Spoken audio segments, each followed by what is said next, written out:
Hi there. I'm Drawbar Dan Dopinsky.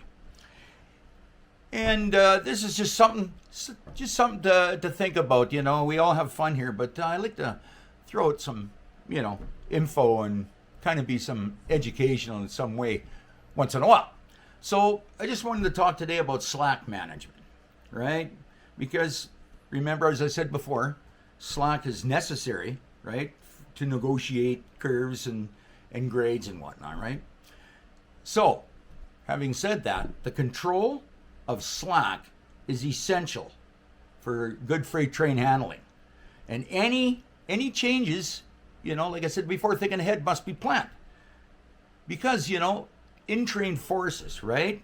Every throttle and brake change, right, must be, planned, gradual, incremental, right? And especially, with GEs, so you use your slack to your advantage, right? And just a little info here with the GEs. They load, they make it's the washing machine, right, or whatever, and nothing happens for a bit. But when they do load, they load hard and they surge. So sometimes use your independent, if you on their jet to control that surge, right, and forward. Break apart. That's the big thing of, train slack, right? All right. So, and if you're on a downhill, there's a place, Woburn, in one of the subdivisions I worked on. It's downhill. So when you get the light to leave, some guys would have cushion draw of a lumber train. They'd take the and throttle and wonder why they pull a drawbar out. Use gravity, right? Let the slack run out with gravity, right? Let the engines tug, and you let that go for a while, right? Because we'll talk about how much play and whatever. And then you can throttle up to 1 and gently again, see, you can feel it, So that's what you do, because the in-train forces, right? Now, number one thing about slack management, right? Okay, is have knowledge of the makeup of your train, okay? And that's loads and empties and, cushion drawbars and stuff like that, okay?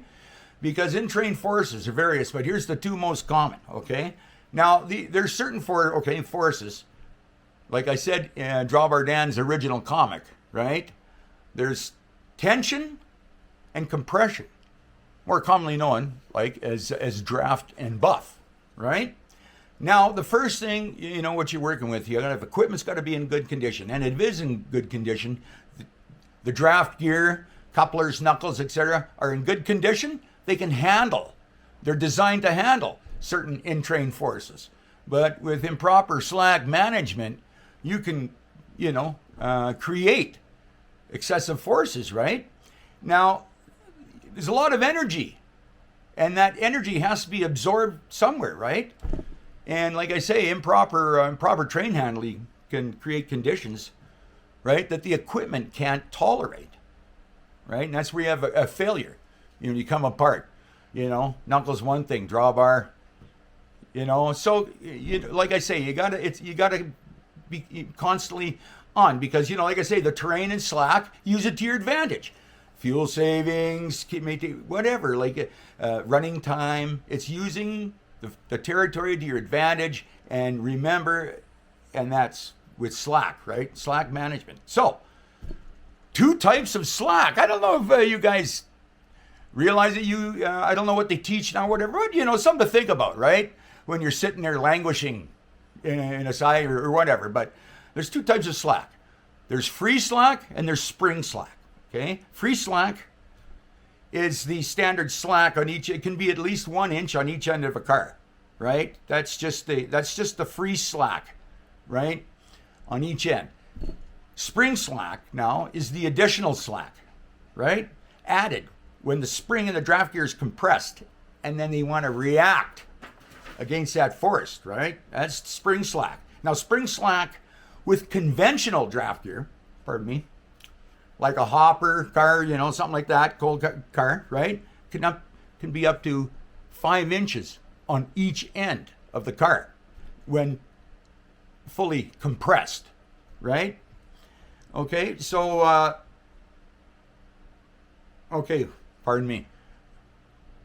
I'm sorry, I get kind of the convention, but with the spring, right? You know, you got that extra. Pardon me. Therefore, 5 inches on the end of each car, like I said, when fully compressed, right? So that's a sizable potential right there for in-train movement, right? So you think of this, 150 cars, right? So that's 150 inches of free slack. Okay, and now spring slack, the draft gear, movement, whatever, 750 inches, okay, 150 cars, right? So that is 75 feet of total slack, 150 cars. 75, it's rough, right? So 75, that's a lot of slack, that's right, and that's throughout your train. So that used to be in the old joke when you had a caboose or whatever, using the slack. It was in the first Drawbar Dan Dopinsky also, is that used to joke, with the conductor in the back there getting lippy or whatever. You always used to remind him, I'll stand you up when I want you, right? Tick, tick, tick, tick, tick. And I'll sit you down when I'm done. Anyways, that's just a joke about the slack. And so here, as a hoghead, right? Serious, with all serious, as a hoghead, you should be able to anticipate when slack action will occur, right? You should know. Therefore, you should be proactive and be able to minimize the effect. Okay? Because one thing, remember this, slack can never, ever be eliminated. However, it can be controlled, right? Remember what I said before. You control it. It doesn't control you, right? So, having said that, remember this, slack action is dependent on a few things, right? First one, throttle manipulation, dynamic brake, brake pipe reductions, in and out of those things. Like I said, gradual, incremental. One of those, loads versus empties, right? Other and draft gear and where the loads and empties are placed, right? Marshalling. I'll tell you one time coming down, hey, we had autos. I despised them. Auto racks, spongy.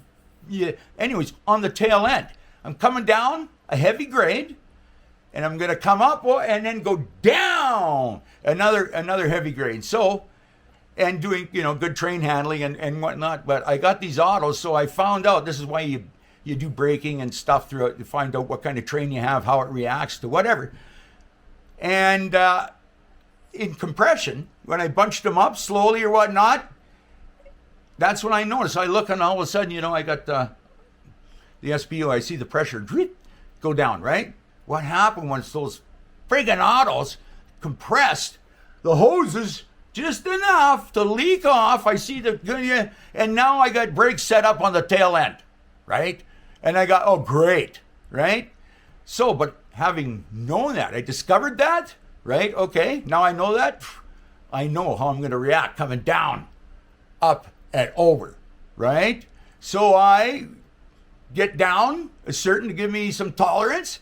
Then I stretch them out slowly so I can power and keep them stretched out and up and over and keep these autos, keep the tension so they don't, and train line sets up.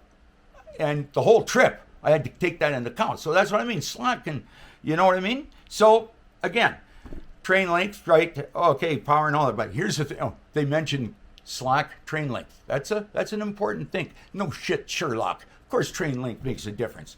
And then the physical characteristics of the road. That's why you have to know your territory. Remember the pro-action thing, right? So again, use forward thinking, because remember the forces of slack action can not only, they can damage equipment, lading, and they used to result in personal injury. Especially on the tail end. But anyways, it can't. You got to think of the consequences of improper slack management. So, in closing, stay safe out there. Make me proud.